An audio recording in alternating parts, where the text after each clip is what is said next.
Hello, I'm Anita Reimer, and welcome to Where You Live. Today we have two very talented musicians and artists, Julie Masi and John Delaney. They've come to join us and tell us about the upcoming Kelowna Winnipeg Social.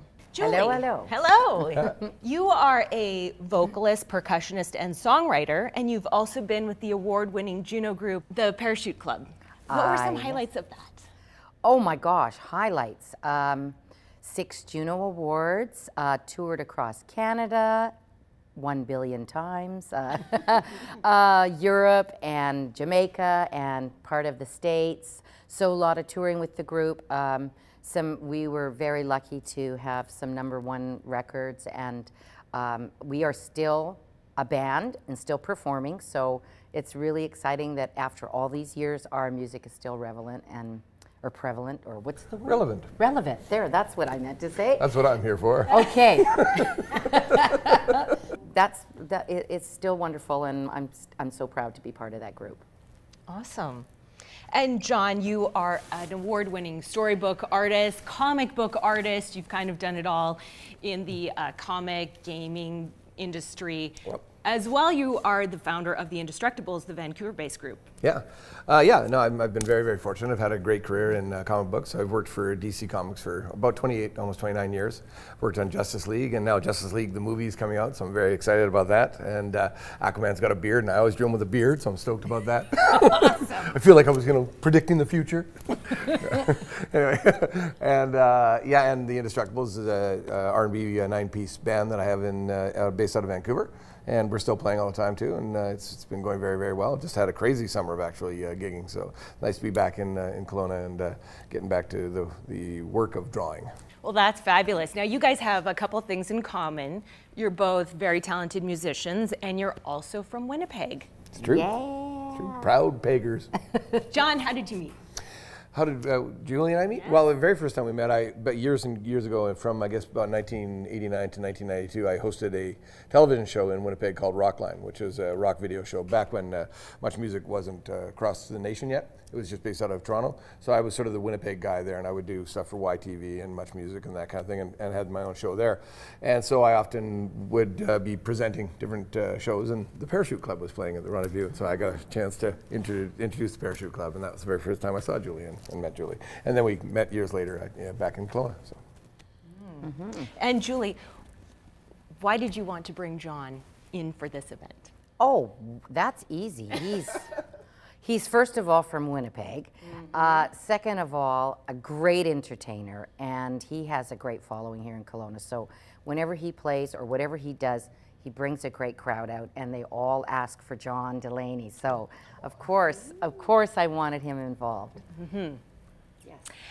This Winnipeg Social, John, can you tell us a little bit about the origins? Sure. What is a Winnipeg Social? Well, socials are something that happened in Winnipeg, and it's kind of quite unique to the prairie town of Winnipeg.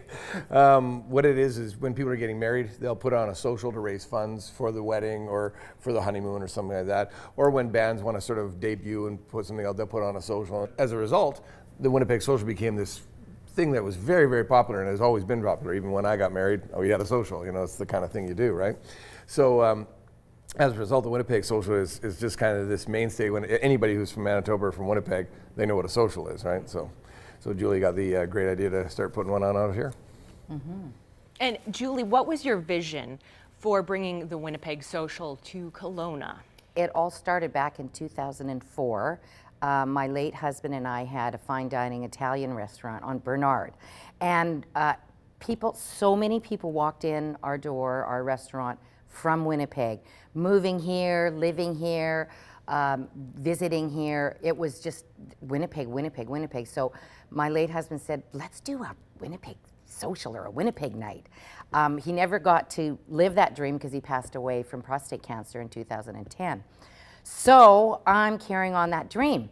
And since I've been away from the restaurant, I have met so many Winnipeg people as well. So I've stayed in touch with a lot of these people and carrying on my husband's dream. Plus, because he passed from prostate cancer, I always like to do an awareness. So, so it's kind of a combination. It's a bit of a fundraiser awareness, as well as us Peggers getting together and partying, having a great night. And of course, we have the Winnipeg Social food, which is the pierogies, the Cold kubas, cuts, the cold cuts, the Winnipeg rye, the cubes cheeses, of marble cheese. Yeah, all that, and lots of rye and Coke, because that's the big drink there.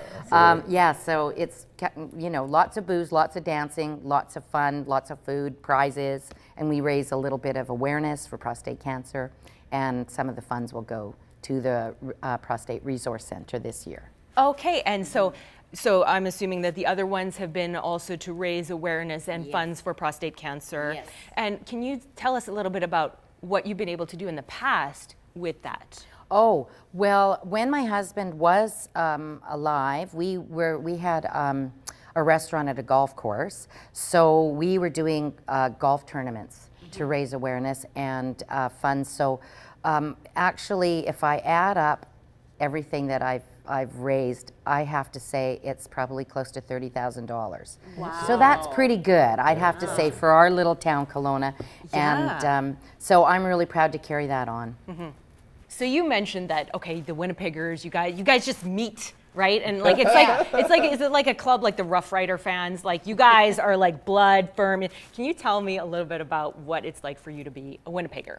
Well, there's something inherent about Winnipeggers. I mean, they call it friendly Manitoba, but it's really quite true.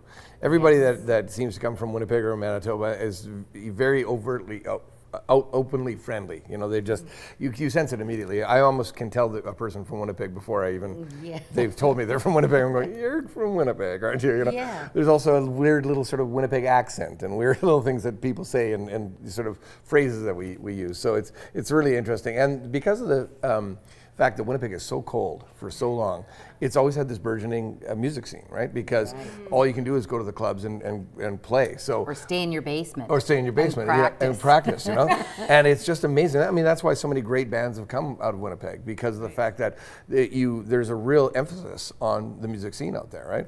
So growing up myself, all you did was practice, and then you'd get in the bars, and the bars you'd play from Monday to Saturday, They played all the time, right, in Winnipeg, because it's in the wintertime. What else do you do? You want to be inside, right? So there's lots of great clubs and lots of places to play. So you really, I often bump into musicians, and they're always from Winnipeg, or at least started or played there for a while. Yeah. So you guys both got your start in Winnipeg. Yeah. Yes. That's your main start, even though you got your start at age 11, did you? Yeah. Yes, I did. I did. My father bought all of us kids musical instruments, and I was 11 at the time, and I wanted a set of drums.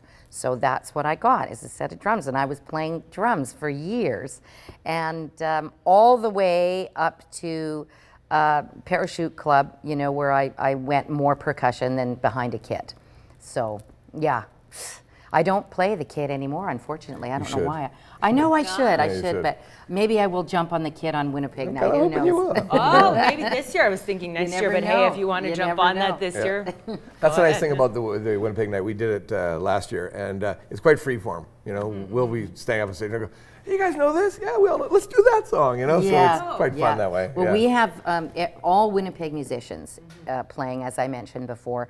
We've got Ken Hetherington and Graham Schofield, and they're in the Zamboni Brothers, but they're both from Winnipeg. And Vicky Nish was originally from Winnipeg. She's singing this year. John and I, we have a drummer, Harvey Kostenchuk from Winnipeg, and he's done amazing as well. He's a really well-rounded musician. Murray Holmes is on the bass. He is not from Winnipeg, the only non-Winnipegger, but we will... Make him an honorary. We will make him an honorary. We'll stuff some cold cuts. We'll put some Old Dutch chips down in there. He'll be fine. Yeah, so he's really the only one this year. Yeah, so we can look forward to amazing music, a huge party, great food, friendly Winnipeg welcome. Yeah, Absolutely. yeah. And when is this? Well, it's going to be October the 21st. We're hosting it at the East Kelowna Hall again this year, 2704 East Kelowna Road. We go from 8 till 12. You can buy your tickets at Milk Crate Records. And that's right downtown on Ellis.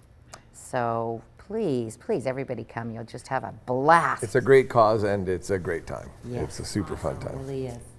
Well, Julie and John, thank you so much for joining us. We are so looking forward to the Winnipeg Social coming up, and we hope you all can make it. Thank you, Anita. Be there or be a 4 equal-sided object.